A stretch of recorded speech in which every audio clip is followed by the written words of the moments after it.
Tartu mängis see aeg päris paljude tugevate meeskondadega ja ka mängijatega. Et milline meeskond või milline mäng, kui sa nii täpselt öelda, oli kõige raskem sinu jaoks, kellega mängida, kelle vastu mängida?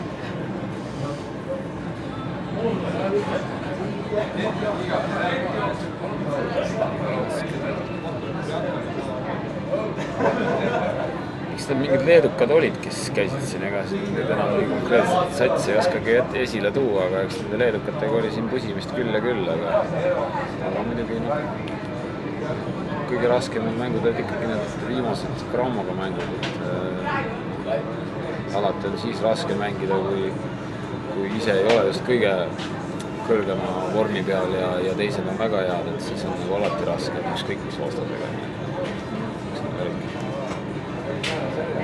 Sul on meediast päris palju küll nii-öelda hüüdnimesid pandud, et kas sa oled kursis nendega, on sul endal lemmik äkki? Ei ole lemmikut. Ei ole ja ei tea, on mingid pandud, ma väga ei ole kursis ka. Kui sulle pakutakse Euroopa suurklubi juures abitreeneri kohta järgmiseks hooajaks, kas läheksid? Abitreeneri kohta? No,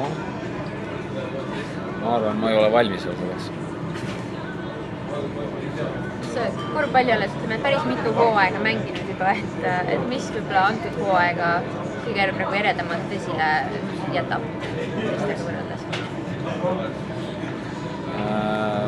Nagu ma siin juba algul ütlesin, et ikkagi see võistkond oli tegelikult väga hästi kokku sulanud ja pärast Urossi lahkumist ja niimoodi, et ühesõnaga ikka mingi hetk leidsime tõsiselt selle rusika ja kõik mehed teadsid, mida peab platsi peal tegema ja siis oli nagu väga hea mängida ja kuidagi lihtne oli mängida ja kuidagi teadsid, et kellegi, kui endal ei lähe hästi, siis teine vend aitab ja ma arvan, et see jäi, oligi kõige meelde jäänud.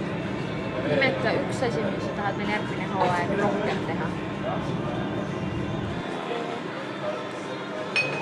Eesti meistritiitli tahaks rohkem võita. Ja äkki viimased sõnad, hooaja viimased sõnad bändidele? Bändidele? No rohkem kainust.